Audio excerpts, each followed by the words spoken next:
En la actualidad, los equipos de cómputo tienen un alto rendimiento, utilizan satélites, fibra óptica e inteligencia artificial, lo cual hace que puedan realizar un sinfín de cosas, y todavía no tocamos los límites, pero no siempre fue así. Si lo analizamos, el cómputo es sinónimo de calcular y ha sido una actividad que el hombre ha realizado desde tiempos remotos. Para ser más específicos, desde que el hombre comenzó a contabilizar objetos y el tiempo. La manera en cómo realizaba la contabilidad era con los dedos o con pequeños objetos como piedras, y más tarde con el ábaco, el cual facilitó en gran manera en cómo lo realizaba. Esta primera etapa abarcó alrededor de 3500 a.C. hasta el 1650. La siguiente etapa se le llama automatización, en la cual se buscaba crear un dispositivo que por sí mismo realizara los procedimientos para hacer más cálculos en menos tiempo. Los instrumentos con mayor relevancia fueron la pascalina de 1623 a 1662 y, como su nombre hace referencia, fue realizado por Blaise Pascal. Otro invento fue la máquina analítica, la cual solo quedó en proyecto. La tecnología aún no era muy avanzada en 1883 y lo único que podían utilizar eran engranes. No obstante, las computadoras actuales tienen su esquema. Es por eso que a Charles Babbage se le considera el padre de la informática. Una de las primeras máquinas que implementó el sistema de Babbage fue Mark I. Esta era una máquina electromecánica que consistía en un modelo de entrada-procesamiento memoria-salida. Imagínense, pesaba 70 toneladas, medía 17 metros de largo y 2 metros de ancho. Fue reemplazada rápidamente por la computadora electrónica.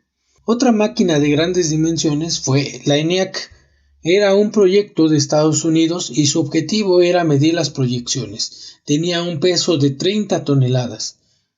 John von Neumann es el padre de la computadora moderna. Su invento no se limitaba a una sola función como contar, sino que éstas podían cambiarse, y esto ahora lo conocemos como software, y la máquina sin programas como hardware.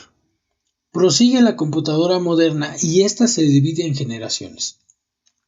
La primera generación nace entre 1947 y 1960. En esta generación se construyen modelos como la EDVAC. Fue la primera que probó el modelo de John von Neumann, y la UNIVAC, que incluso fue usada para el censo en los Estados Unidos. Esta generación se caracterizó porque su hardware fue construido con bulbos y su software a base del lenguaje máquina. La segunda generación se comprende entre 1960 y 1964. El hardware estaba construido en base de transistores y el software con un lenguaje de alto nivel. En esta etapa, un grupo de marcas se unió como IBM, Philco, RCA, por mencionar algunas. La tercera generación estaba construida con circuitos integrados y tenía un sistema operativo con programa básica de operación. Esta etapa abarca de 1964 a 1971 y la computadora más representativa es la serie de 360 de la marca IBM. La cuarta generación abarca de 1971 a 1983. En esta etapa se creó el microprocesador, el cual es un circuito integrado donde se unen los elementos básicos de la computadora. La creación del microprocesador hizo posible que se pudieran construir la PC.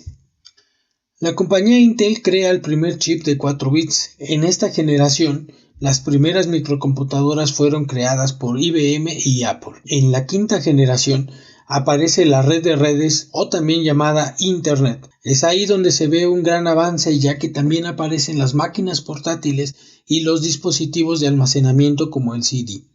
La sexta generación comenzó en la década de los 90 y hasta la actualidad las computadoras son más pequeñas y versátiles. También son capaces de almacenar una gran cantidad de información.